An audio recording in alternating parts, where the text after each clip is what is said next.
মনে করেন মামলা করার মধ্যে আমি কোনো ব্যত্যয় দেখি না, মামলা ওনারা করতেই পারেন। ব্যারিস্টার সুমনের বিরুদ্ধে কিন্তু মামলা হচ্ছে, কারণ হচ্ছে ব্যারিস্টার সুমন সবসময় কিন্তু দুর্নীতির বিরুদ্ধে কথা বলে যাচ্ছেন।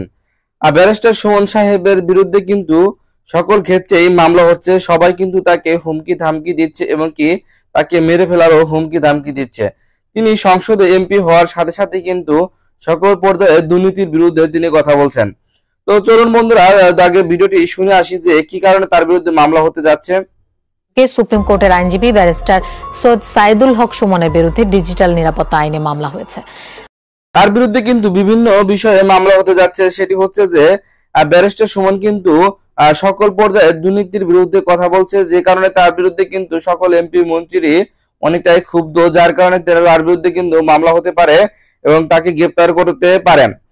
তিনি কিন্তু এমপি হিসেবে 4-5 বছর কিন্তু বহাল নাও থাকতে পারে, কারণ হচ্ছে তিনি বর্তমান সময়ে যে পরিস্থিতিতে দুর্নীতির বিরুদ্ধে কথা বলছেন তাতে করে কিন্তু তার বিরুদ্ধে সবসময় একটা গ্রেপ্তারি পরোয়ানা লেগে থাকতে পারে।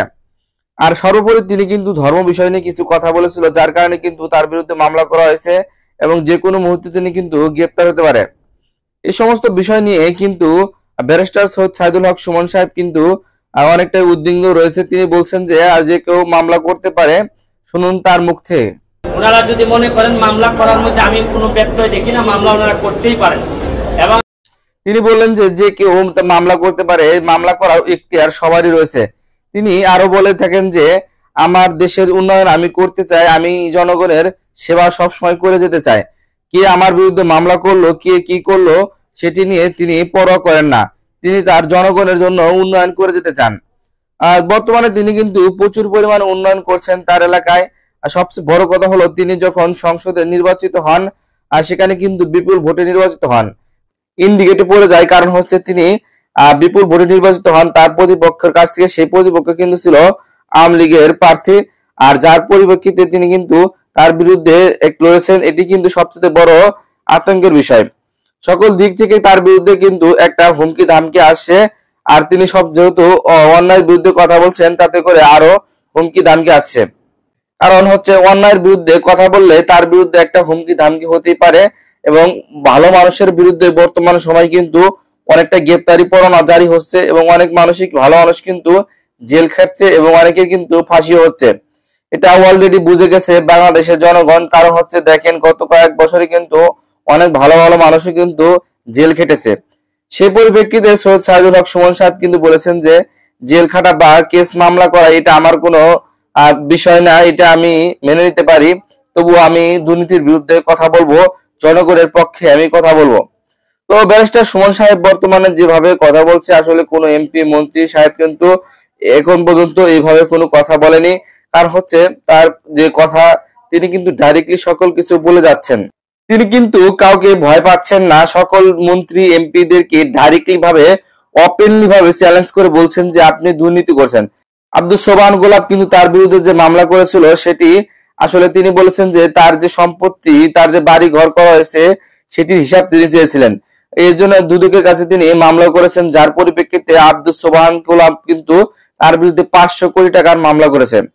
আবার দেখেন বেনজির আহমেদের বিরুদ্ধে যে দুদকের মামলাটা সেটি কিন্তু সৈয়দ সাইদুল হক সুমন সাহেবই করেছেন। তাকে কিন্তু গ্রেপ্তার করা হয়েছে এবং কিন্তু তার যে সম্পদগুলো সেগুলো কিন্তু বাজেয়াপ্ত করা হয়েছে। আসলে সৈয়দ সাইদুল হক সুমন সাহেব কিন্তু যেভাবে লড়ে যাচ্ছেন এটা আসলে বাংলাদেশের জন্য একটা আশীর্বাদ স্বরূপ, কারণ এই সমস্ত মানুষ যদি বাংলাদেশের প্রত্যেকটা আনাচে কানাচে এবং 64টি জেলায় এমপি হিসেবে থাকে তাহলে কিন্তু বাংলাদেশের উন্নয়ন কেউ ঠেকাতে পারবে না।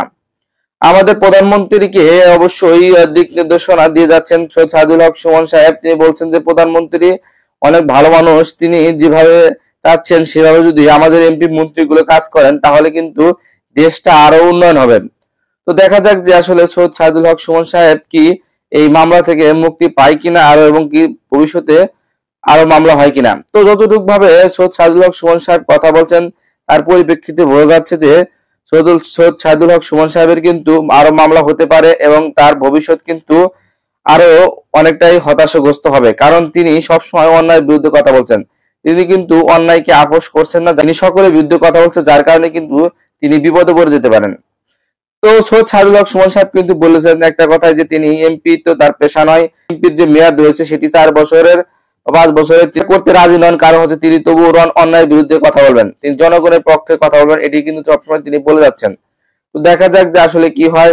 ধন্যবাদ সবাইকে সম্পূর্ণ ভিডিওটি দেখার জন্য, এবং ইউটিউব চ্যানেল নতুন হলে কিন্তু অবশ্যই চ্যানেলটি সাবস্ক্রাইব করুন, এবং পেজ হয়ে থাকলে কিন্তু পেজটি ফলো দিয়ে রাখবেন, এবং ব্যারিস্টার সুমনকে ভালোবাসা থাকলে অবশ্যই কিন্তু চ্যানেলটি সাবস্ক্রাইব করবেন।